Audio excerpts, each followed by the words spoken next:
Hello, I'm Clive Oseman, a British writer born and raised in Birmingham, now based in Swindon in Wiltshire. And this is my collection, Musical Hamsters and Much Bigger Issues, published by Alien Butter Press on July the 2nd. This is a collection of poetry, flash fiction, and various other stuff like Amazon reviews, which I write, and letters of complaint.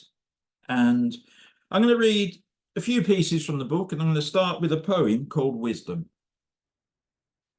There are many old proverbs, old adages by which people try to live their lives. Some of them are very wise, of course, but in the end, we find our own way, develop our own ideas, even if they can be a bit weird. Me? I'm a bit of a sage, a modern day guru, and though ultimately you have to do you, I'm going to share my wisdom with anyone who will listen. If you don't want to know, I'm not that fussed, but believe me, I've got this life shit sussed. So if it looks good and tastes good, it's probably going to make you fat and fuck your heart up. If you can keep your head when all around are you losing theirs, you're probably too stupid to understand what's going on. A bird in the hand will probably shit on your fingers. The only certainties in life are death and taxes, and people telling you that the only certainties in life are death and taxes, when clearly they're talking bullshit. Because sunrise, sunset, and Tories valuing money over life.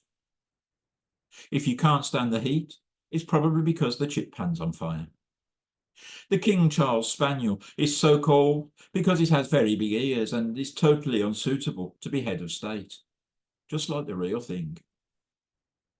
A great philosopher once said, you can lead a horse to water, but you can't make it use deodorant. But most important of all, if at first you don't succeed, try something else. It'll save a lot of disappointment in the long run. Thank you. So next I'm going to read a bit of flash fiction called Uncle Wesley. I always thought there was something weird about my Uncle Wesley, but couldn't quite put my finger on it. Not that I would want to put a finger on anything to do with him. I may catch his nasty side, but it baffled me that he freaked me out, and I didn't know why. Some people would have been taken aback that he wore a saucepan on his head when he went out, with the handle always pointing southwest. It always amused me that he had to adjust the saucepan if he turned a corner or looked round to see what was behind him. I never really understood the southwest thing. He did try to explain it to me once, but I got lost at the bit about evil spirits in Devon. But the saucepan kind of suited him, and he got used to being told to go boil his head by people who couldn't come up with anything more original. I only realised what it was that was weird about him when he gave me some paint for my 18th birthday and told me to put it on my teeth. All those years, it had bright red teeth, and I'd been focusing on his saucepan. He said the paint was a tradition passed down by his father to stand out from the crowd. If he wanted to stand out, I don't understand why he ruined the effect by putting a saucepan on his head. But then logic was never a strong point on his side of the family. His sister once gave someone £100 in real money for £50 in Monopoly money because there was a house for sale in Old Kent Road. Putting off about my eccentric relatives, you want to know what makes me tick, don't you? I once shoved an old-fashioned alarm clock up my bum, which worked for a while, but it was a bit uncomfortable when I sat down, so I was glad when it stopped. I know you think I'm mad, but is it any wonder with a family like that? My dad was just as bad. He was an introvert and didn't want to stand out, so he Tipp-Ex'd his teeth. And he was considered the bright one of the family. Alas, his attempt at anonymity resulted in bluebirds mistaking his teeth for the white cliffs of Dover and dive-bombing his mouth, which wasn't what he wanted. I've gone my own way now and completely cut myself off from the family. I live in a bungalow in Devon, and I can't get it out of my head that Uncle Wesley's saucepan is pointing the evil spirits in my direction. I never believed in such mumbo jumbo, but now I feel the need to have him rubbed out.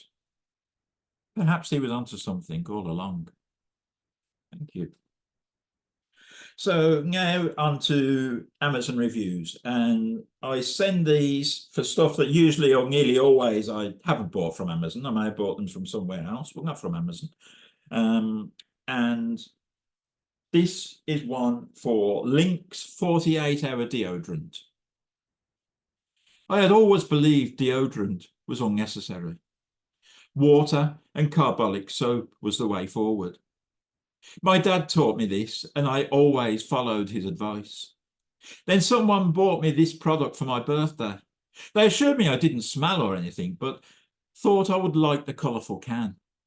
I can honestly say that gift has changed my life. At the age of 48, I finally have my first girlfriend. She collects deodorant cans as a hobby, and that's how we met.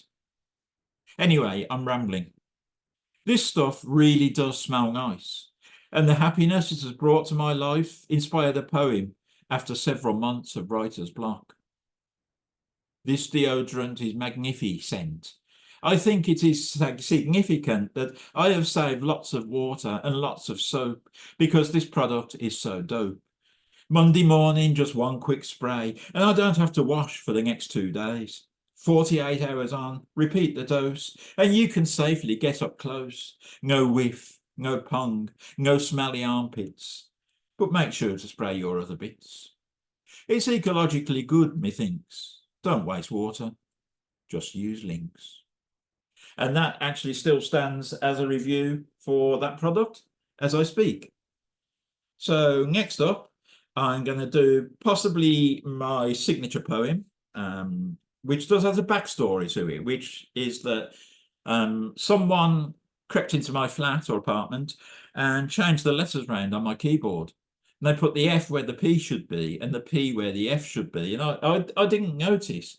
So I wrote this and I went to read it at an event and I suddenly realised and it was too late to do anything about it. So I had to go with it. It's called When F and P Change Places.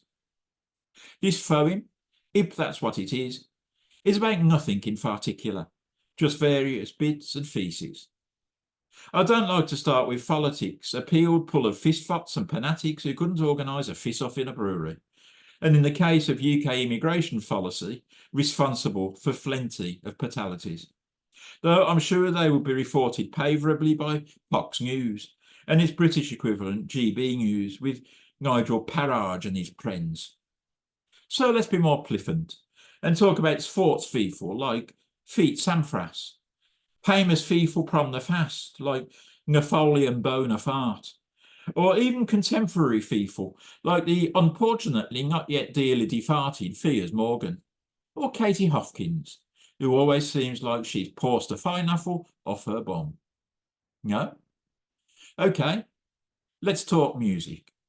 You may have an eclectic taste, ranging from the Pooh Fighters through operas like the Magic Flute, old British hits like XTC's Making Flans, poor Nigel, I'd poison them, wartime classics like Fack Off Your Troubles, Beatles classics like I Peel Pine, festive songs like A Partridge in a Fir Tree, or even some frog rock. I wish I was musical. I'd go on tour entertaining the pee-faying public in places like Finland, Portugal, France, and probably Newfoundland. But enough of that. Let's talk food. I'm not sure what to eat today. Roast fork and applesauce, or fish and chips. And if fish and chips, do I have pickled onions or mushy peas? Or do I have a fucker steak and kidney pie? I'm not saying I eat too much food that's unhealthy and fattening, but my clothes are size trifle XL. Feta five for fic to feck up fickled feather. What? Plagiarism? Fuck up, or I'll funch your lights out. Oh, appended are we? I fray you done call the felice, the coffers, the pilth, the figs. Pop the police. Oh, come on. I was joking. I wouldn't really funch you. I don't approve fisticuffs or violence of any kind. I'm a pacifist. My house has patio doors. It's a big house. It's rather palatial,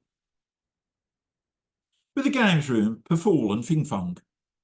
Okay, I'm taking the feast. I live in a folky little plat or apartment, if you prefer, among the pheasants. And I'm probably stuck here until the Grim Reaper comes calling.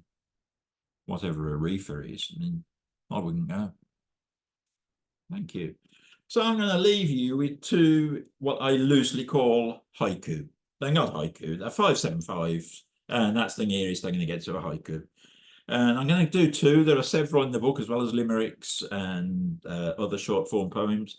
So, two haiku in inverted brackets. If you're bright and write very high IQ, I like you, I do. And the other one, my final piece. My mum used to say, masturbating sends you blind. Can't see myself. So that's musical hamsters and much bigger issues. Please do consider buying, and I hope you enjoy it.